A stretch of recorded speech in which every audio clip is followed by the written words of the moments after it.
Let's start the rental car story. What was start the rental car story? It's on there. So the woman in Spokane that got arrested. Oh, yeah. So she rents a car, was in October or something like that? October. And she said it was just too busy to return the car.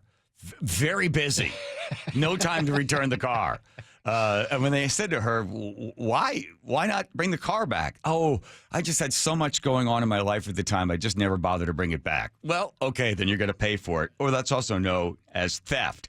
So, yeah, so she's arrested in Spokane saying, yeah, I just didn't have time to return the car. Oh, okay. Well, I'm sure the rental car people would be very, very, sensitive to the fact that your life is just so busy. You had enough time to rent the thing, but you just didn't have enough time to bring the thing back. So it was a 24-hour rental, too. Oh, was it really? There's a lot going on. For 2 months. Wonder what that car looks like now. Oof. Yeah, I rented one once, and I was in Salt Lake. I stopped to get gas because you got to get gas before bringing the thing back. Oh. And when I went to the gas station, I closed the door, I put the gas in, and then I realized I go to open the door. Oh, my God, the door's locked. So, and my phone's in there. So I can't get my phone. I can't call the rental car, so I have to go into the gas station. And the guy's like, what do you want? I was like, my car got locked. My car's locked.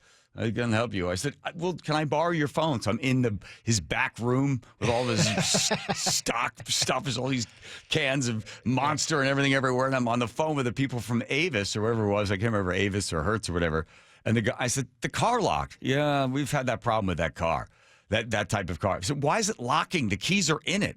He goes, well, we can send somebody out. When? Because the flight's in 2 hours or an hour and a half. Well, we can send somebody. So time kept ticking and ticking and ticking. And the guy was like, that owned the place, you got to get the car out of there. I said, I can't. So the Avis guys or whoever it was never showed up. So I just went back in. I said, hey, I got to break the window of the car, get my phone out of there because that's how I'm going to get on the plane.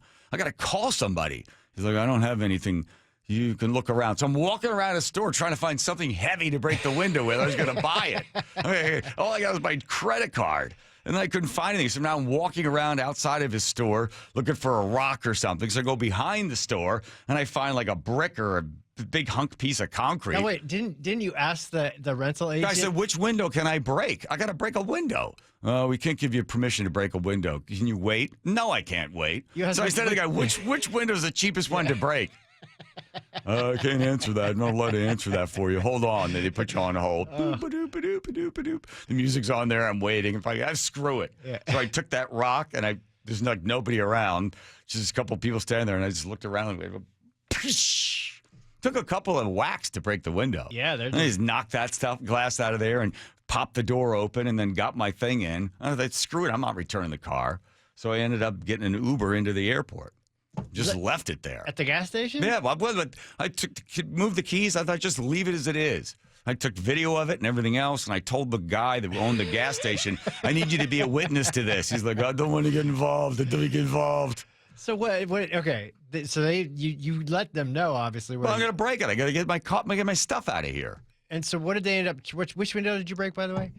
Back left. Okay, and what did they end up charging you for it? I don't know. I never looked at it. I don't like to look at stuff like that.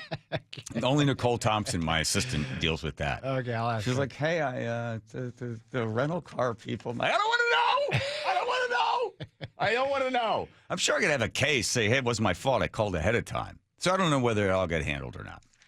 That's fast. But it was quite the panic. Like one time Nick drove over to she had like 4-hour delay before the plane. So she went to Mall of America, which is this gigantic mall. I think they got shark tanks in there and stuff and roller coasters. She parks the car somewhere, and there's probably like, I don't know, 50 billion parking spots. She doesn't know what door she goes in. She goes so disoriented walking around looking at the sharks and everything. She goes to leave, and she realizes, oh, my God, I don't know. She steps outside. There's just a sea of cars.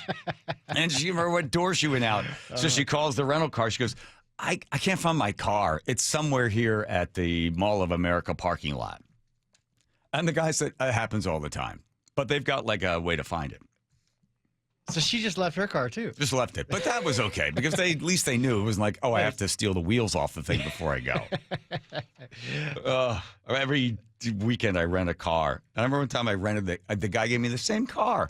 He's like, I think you got this Celica last time. It was in Sonoma because I know everybody there. And you don't want an EV. I said, I don't know. You don't want an EV. So they don't give you an EV. Got in the thing, drove it around and stuff. And then one time we took the rental car. The kids were going to the shore, Jersey Shore. We rent this car. They get in. Dad, this car smells like throw up. I said, guys, it took us a long time to get the car. Eventually you become nose blind to the smell of puke. Don't worry about it. We get about 2 miles down the road. I think I'm going to throw up because the smell of throw up's making me want to throw up. I said, don't worry about it. We're not turning around. We're not going back. Keep breathing through your nose, and eventually you won't even notice it. Did they become nose blind? No, I went back in and got another car. You have one that doesn't smell like puke? Ugh. He's like, oh, you got And now you know the rest of the story. Well, that's a happy note. There we go. There we go. That's better.